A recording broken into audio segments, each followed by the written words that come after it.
Okay.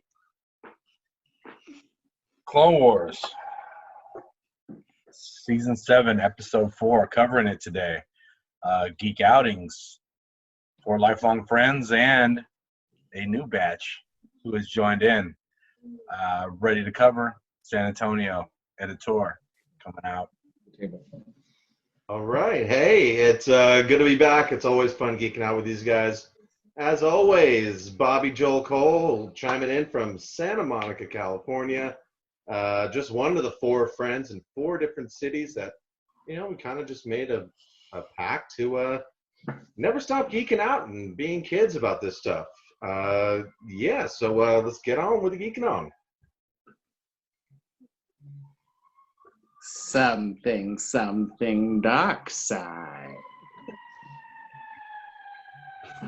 Boba Fresh coming from San Francisco, Geek Outings, 4.5 friends.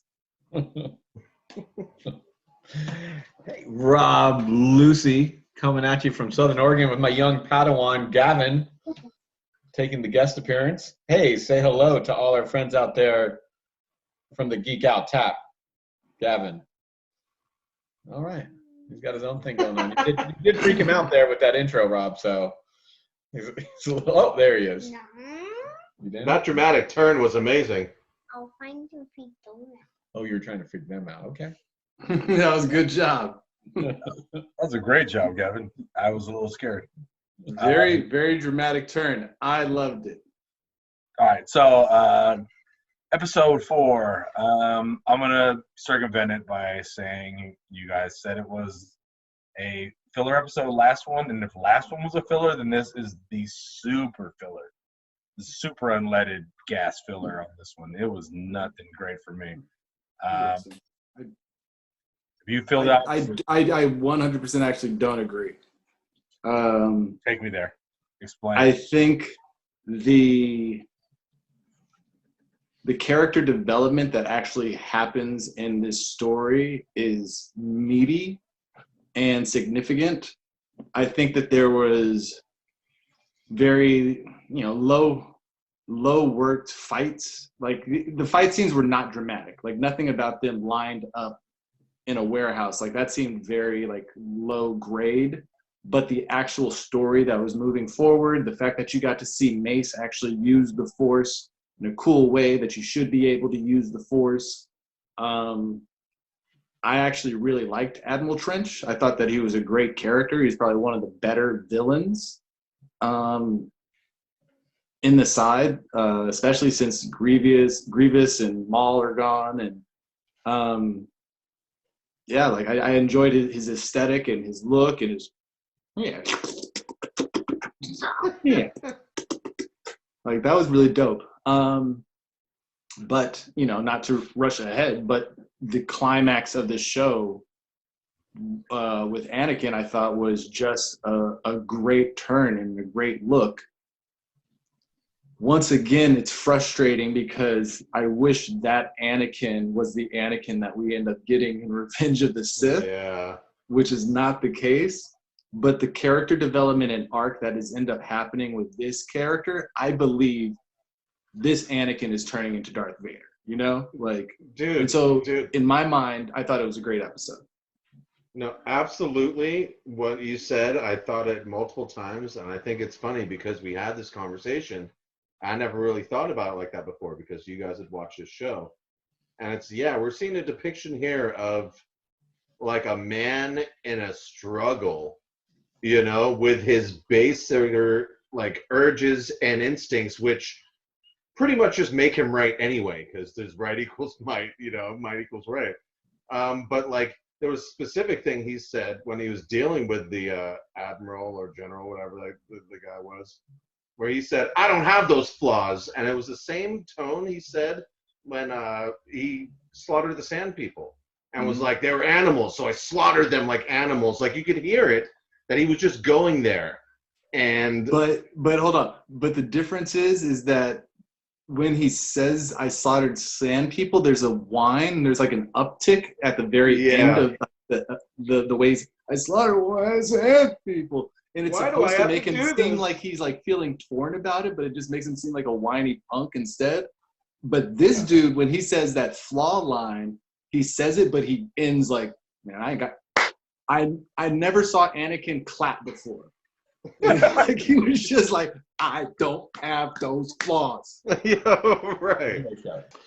Okay, so if you're passing Lucy. me, definitely not a filler episode. It closes out the Bad Batch story arc. I think the Bad Batch as a group has been wonderful. They're wonderful characters, and hopefully we get to see more of them down the road. But it is closing that out. There was some significant character development with Echo, and with Anakin too. You know, you see Anakin take that turn. The exact words were, "I don't have those weaknesses." You know, Yeah. you're a Jedi. You're not going to do nothing. It's like, I don't have those weaknesses, and then chops off 3 of his arms. And then he revels in like, oh, you just tried to get me with that little shock ball, and he just looks like he enjoyed killing Trench when he He slung his totally lightsaber did. Yeah. right through his chest. He's like, yeah, he enjoyed doing that. So you definitely see that, all the things that Rob Strider said about, and everybody, about this Anakin as opposed to the Anakin in episodes 1, 2, and 3. And then interesting that like Echo, you know, we've been talking about it for the last 3 episodes straight, and even longer than that between me and Ed. You know, they go into the warehouse and they're more than ready to sacrifice every single clone trooper in there without a second thought to it. Like, oh, yeah, we're going to be overwhelmed, outgunned, outnumbered, but we're going in. But they were counting on Echo. I mean, the Jedis are going to make it out. Yeah, well, they were counting on Echo, but then I had this moment in how Echo is almost like a half cyborg, you know, robot in a way. His hand interface, just like R2-D2's probe interface with the Death Star, or Chopper interface with any of those things throughout Rebels. So is he more man? He proves he's more man than machine by the end of the episode, and I think that's what the rest of the Bad Batch was concerned with, and that's why I really did enjoy that. He even saluted with his arm. He saluted with the robot arm. So yeah, great episode, and that's what I thought. What did you think, Gavin? Who was your favorite character? He's getting ready to go to war, obviously. Show him what you got. Don't break it, and don't break anything on this table, but show him what you got. We're getting ready for the zombie apocalypse. Show us what you got. Don't forget to lick the suction cup before you fire it at strangers. if you want to stick. If you want that Rona to stick. You can't do that nowadays. That's considered a bioweapon. Exactly. If you want that Rona to stick, you gotta lick. You know what I really did like, which it could have been considered filler or whatever, but was the fleshing out of the characters. And yeah, maybe a little ham-fisted, maybe a little tropish, but okay. Wrecker became the Hulk. He got pissed and became impervious. Just started thrashing people. Was it Crosshairs? Became Bullseye. He was just throwing mirrors around. It was like, I was like, dude, pinball wizard over here. Like, oh man, what a great scene and moment. I really enjoyed, obviously, them breaking back and forth throughout the episodes, that they have this inner competition. But to do the pinball mirror shot was so over the. It was so dope. I've never seen something in Star Wars that's extra, and that shit was extra as fuck. Yeah. From even the first one, when it was just one little mirror that he threw on the droid's chest, and you're like, whoa, and he got like 4 shots off of one little shot. Well, I mean, the next scene, you're like, oh. You hear Wrecker's groan after he hits that off. Yeah. Like, fuck. Like, I'm fucked. Like, I'm not going to top that ever. You know? Another thing about Anakin, I know we talked about him killing Admiral Tretch or whatever, but he also destroys 3 Star Destroyers. From Naughty by Nature? Tretch from Naughty by Nature? You know who I'm talking about, the Admiral. No, for no reason. I mean, right? That wasn't part of the mission or anything. He just found a thing that detonated all three. They were gonna detonate that bomb with everybody on the ship as a last resort. And once they got off, there was no reason for Anakin, I don't think, to really blow up the ships because they weren't being pursued or anything. But he's like, yeah, let's just take out these 3. Oh, he gave it to Wrecker as a gift. Then gave it to Wrecker because Wrecker was whining about the whole time. He didn't get to kill enough people. And I think that's one of the reasons Anakin likes the Bad Batch so much because they don't have rules. You know what I thought it was? I thought Anakin, by blowing up the ship, got rid of any of the evidence that he killed Trench cold-blooded. Oh. Yeah, they don't question him at all during that episode. Well, he didn't kill him cold-blooded. He just enjoyed doing it because he was getting zapped.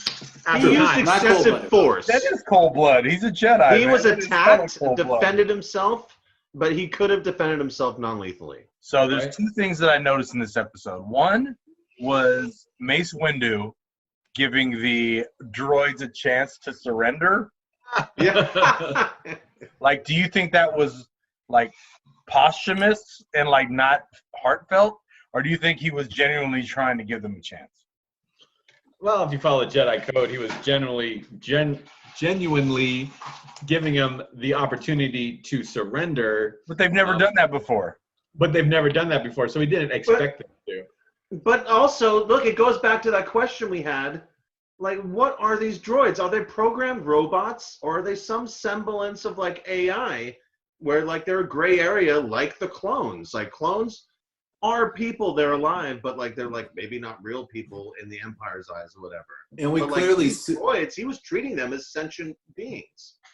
and we clearly see when Wrecker Well, okay, hold on. Sorry, goes down. I'm gonna interrupt there real quick. I'm gonna interrupt real quick. Again, Mace Windu giving more reverence to droids than the clone army he's sending there. Like, he's giving the droids a chance to surrender, but he's ready to throw wave after wave of clone against the droids. Yeah, I hope you guys can stay alive back there. Zoom, zoom, zoom.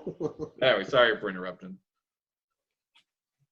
He does tell them, Mace Windu does tell whoever's in charge of the clones at that point to get them off the planet. So he, in 2 separate occasions, he is acting in deference towards the clones. And that's not something we've seen so far. So That's what you said, Strutter. He gave more reference to the droids than the people. No, I'm saying he told the clones to leave. He said, get everyone off this. He instructs Obi-Wan to get the clones out of there. I don't think that he looks at the clones with indifference as much as he knows that they're there to do their job and they know that they're there to do their job. But when we see Wrecker take out that entire crew, by the time he gets to the last one, once again we see a clone emit emotion. A droid. A droid, thank you. Life. Yeah, not in the head, not in the head. What? Again, that's not slapsticky shit. Exactly. It was not in the face. Like, I'm too pretty, not in the face. And again, like, those are some of those weird missteps in these episodes that throw the tone really off. Rona. Those existential, essential thoughts that he's having on the Rona lockdowns got this guy philosophical. Man, I like that though. That's a really good topic that we just dug into there for a little bit about Mace Windu giving the droids a chance to surrender, because it really digs into that whole thing. Like, what is the spirit? What is the chi? What is the id that animates the flesh or metal? And is that what the Jedi are referring to and revering? Or, anyway. But I think that was a really cool topic that I didn't expect to get into, but very cool. Dude, social stigma totally killed the Google Glass. People didn't want to be glass holes by wearing them in public. People are like, oh, you recorded me, bro? Like, da-da-da. It's like, yeah, but now if people are just staying to themselves anyway. Well, I mean, I think somebody mentioned it today on the Geek Out on Facebook, shameless plug, that this is probably the death of the movie theater, right? Like, there's no need for it anymore. with the TVs the way they are now and streaming and shit. Yeah, right. If you charge me as much as it costs me to go into a movie theater, and I have a good enough TV to present Wonder Woman 1984, for example, I'm just gonna buy it and watch it. No, you know what, Ed? The only thing I've gone to the theater for and I've paid for and I felt good about it, D-box seats. The thing is, guys, as long as there's 16-year-old boys trying to ask out 16-year-old girls nervously to go somewhere and they don't have their own house or their own car, movie theaters are going to be things that are going to be making money. They might not be as big. We might not get the giant cineplexes that we have now, but there's always going to be a market for a first date. I will grant that. I don't know. They could just Netflix and chill. I'll accept that. No, I might go into a drive-in tomorrow. Drive-ins are still open. This is something to do. I mean, drive-ins aren't dead across the planet for a reason. And I think but you know what? They serve alcohol there, and that's dangerous. No, but I'm just saying, but that could be movie theaters at some point. It won't be as prominent as drive-ins were, but there will be movie theaters, and those will be an extension of like that. I don't know, old memory of what. Dude, this is a game changer for sure. We're social animals. None of us feel comfortable not being around people like just as a thing, you know? I do have one question. Those dreadnoughts that get blown up at the end, are those the expanded universe dreadnoughts? No, those were Zartans.